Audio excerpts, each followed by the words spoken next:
Hey, sup, dude. There's been a situation going on for the past few days that I've just been glued to, and I really want to share it with you guys as it's developing because it feels like as the days go on, there's a lot more that's being added to the story. It seems like it might be slowing down soon. However, something was added today where maybe this will go on longer, maybe there'll be more to the story I can add, but right now I feel like there's enough that I really want to talk about because it's just been a roller coaster and I just, oh my god, it's just a whole situation. So on November 9th, 2023, a few days ago, Coyote vs. Acme, a film that is like a live action animated movie that is kind of like Space Jam or Roger Rabbit, most notably.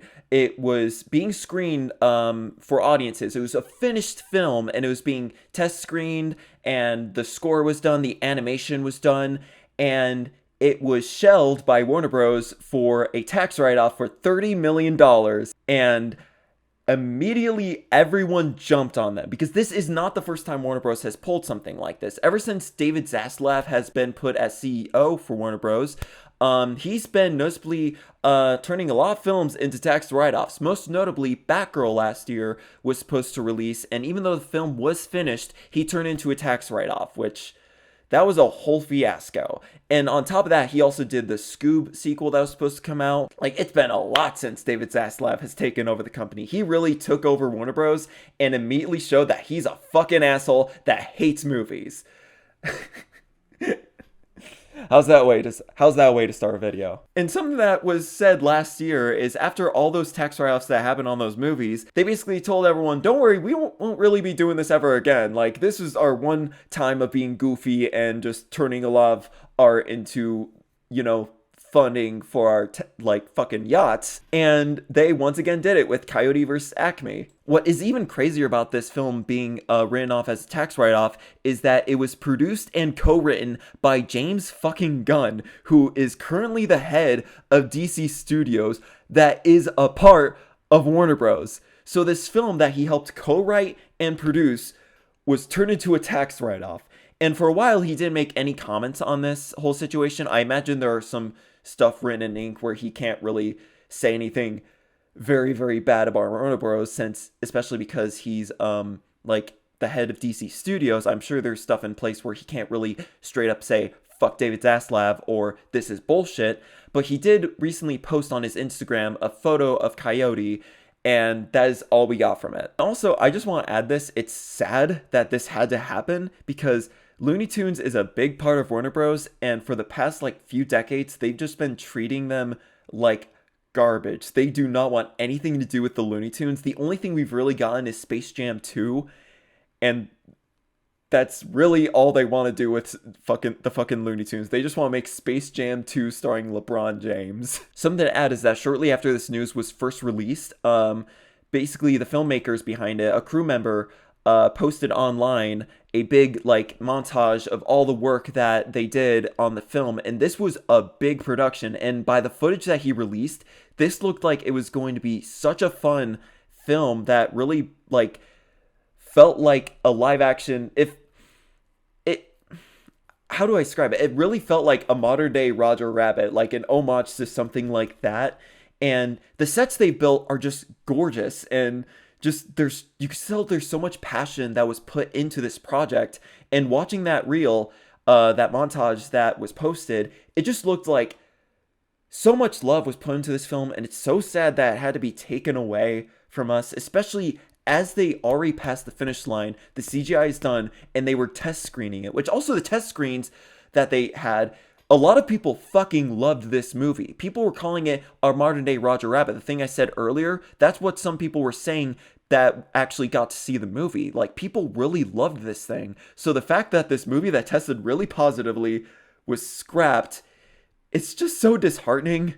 And I just really feel for the filmmakers, especially because the video that I'm talking about, I originally saw it on the Twitter account Discussing Film. They reposted it and put it on their account. And guess what Warner Brothers fucking did to that video?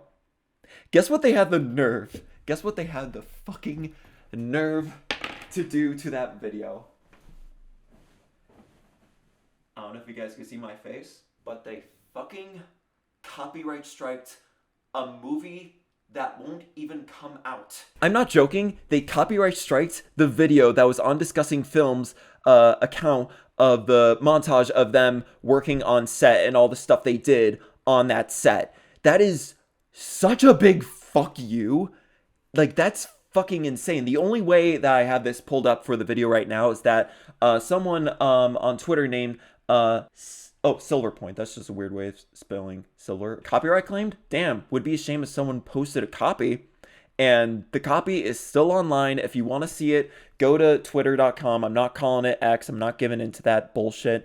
Go to Silver Point. You can find it right there. And it's such a great montage. And once again, you can tell there was so much love put into it. And more people behind the scenes have been posting videos. Stevie Price scored the film, and he posted the Roadrunner choir that was going to be in the film. And it's just a damn shame that, like, this wouldn't see the live day until some big news hit.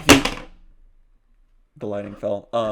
My lighting situation is really scuffed, so apologies for that jump scare. Until a few days ago when the best news hit the internet. Basically, Warner Bros. Changed their decision and decided that they'll allow the filmmakers of Coyote vs. Acme to give the film to a different studio so the film can still see the light of day. So they announced that later this week, they're going to be setting up screenings for Netflix, Universal, like all those other different studios that are interested in this. I think it's not Universal. I think it's Amazon. They're interested in this. Other studios are very interested in Coyote vs. Acme, and they're setting up screenings, so hopefully this film will be picked up.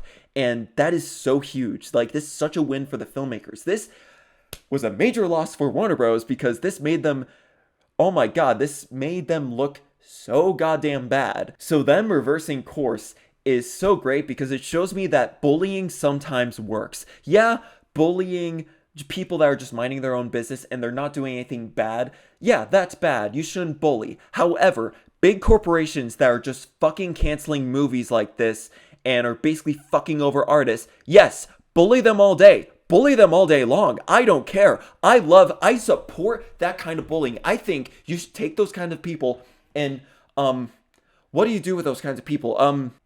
Alright, so the best punishment I can come up with is that we should lock them in a room and force them at gunpoint to play the Lord of the Rings Gollum. And not, like, they can't just beat it once. No, they have to beat it probably, like, over 20 times. I think that's a proper punishment. For them. Like, definitely there could be worse punishments, but that's the best thing I come up with right now for that bit in the video. That's a long bit. And something like this, it's just so great to see that the filmmakers rebelled and we were able to get this film to be seen. It's really hopeful, and recently some people are hoping that Batgirl will see the live day, which I'm not really so sure that Batgirl even exists anymore. So the thing is, I remember, I don't know if it's still out there, but I remember hearing that shortly after Batgirl was first turned into a tax write-off and canceled, I remember hearing that one of the people involved with the film tried to get a copy of the film on, like, flash drive, but when he went to where they were storing the film, they already cleaned house. Like, there's supposedly no more footage of Batgirl out there. Maybe they're just saying that so people won't go looking or something like that, but I do not think Batgirl exists anymore, which is also a shame. Like, I know a lot of people at Warner Bros. And people that have seen it are saying, like, oh my god, it's unwatchable, but it's, you guys released The Flash this year. I think it'll be fine, all right? And also as Brendan Fraser, I think that's a win for the public audience because Brendan Fraser is fucking awesome. And I support his performance in Killers of the Flower Moon. I think it was perfect. Scorsese thought it was perfect, and so do I. I do not care if he was overacting. I do not care. I love Brendan Fraser. Something I really want to add is that the craziest thing to me is that Looney Tunes, which is very much associated by Warner Bros., one of their opening logos for a while was Bugs Bunny right next to the Warner Bros. Logo, is not going to have the Warner Bros. Logo. It's probably going to have, like, the Netflix logo or the Amazon Prime intro. It's not going to have Warner Bros., and that just shows how much they hate Looney Tunes, which we need to show the Looney Tunes some love again because, oh my god, this is why do Warner Bros. Hate the Looney Tunes so much? I'd say we reached a really good ending where we're gonna see Coyote versus Acme at some point. The filmmakers, they're gonna be able to show their art. I'm always on the side of the filmmaker. Even if the movie ends up being bad, I do not care. I am happy it's going to release. I am happy what they worked on is going to see the live day. I'm personally a media major, and just I want to get into the filmmaking industry, or I just want to review movies for the rest of my life. And after hearing all this stuff about Warner Bros., it kind of makes me, if I ever get the chance to work on a project by Warner Bros., there's a side of me that wants to decline just because of this, what's going on right now. Just hearing that even when you're literally at the finish line, you finish shooting the film, you're doing test screenings for it, and it could still get turned into a tax write-off, that is fucking criminal. Like, and something that I also want to add to the story is that I'm not the only one who thinks this, because reportedly certain filmmakers that are in the industry, they've gotten calls by like their managers or just higher ups that alerted them to cancel any meetings with Warner Bros. As soon as possible after this whole fiasco, because they really can't be trusted. Even Legendary last year, they worked with Warner Bros. For years, and after the whole Batgirl situation, they just dropped Warner Bros. And I do not blame these filmmakers or like these big companies that are just dropping Warner Bros. Because they have just been proving themselves to be a fucking shit company. Well, studio, but you know what I mean. And something that really wanted me to make this video today, like this whole situation blew up to a point where I really, really want to talk about it, is that a congressman tweeted this today saying, the WBD tactic of scrapping fully made films for tax breaks is predatory and anti-competitive. As the Justice Department and FTC revise their antitrust guidelines, they should review this conduct. As someone remarked, it's like burning down a building for the insurance money. We're getting the government involved, boys! Woo! So he's calling for a federal investigation against Warner Bros. Discovery for everything that's been going on with them doing tax write-offs for these basically finished films.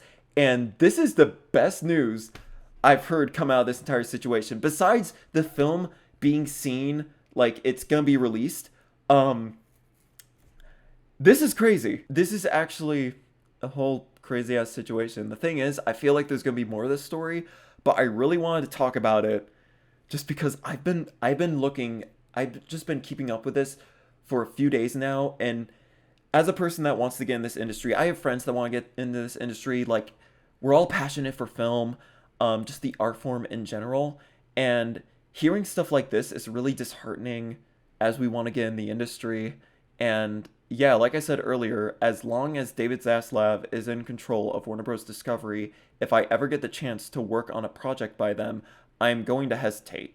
And if anyone I know gets the chance to work on a project by them, I'm going to tell them they should probably really think it through, because this is fucking insane. This is unprecedented. And yeah, I'm glad it's really finally starting to catch up with them, because for a while they've just been doing this, and now it seems like it's going to bite them in the ass, because this shouldn't be acceptable in this industry to have these spend millions on these stories and on production, just special effects, just everything that goes to the filmmaking process, and then just be able to turn to a tax write-off to fund David Zaslav's next yacht. It's bullshit.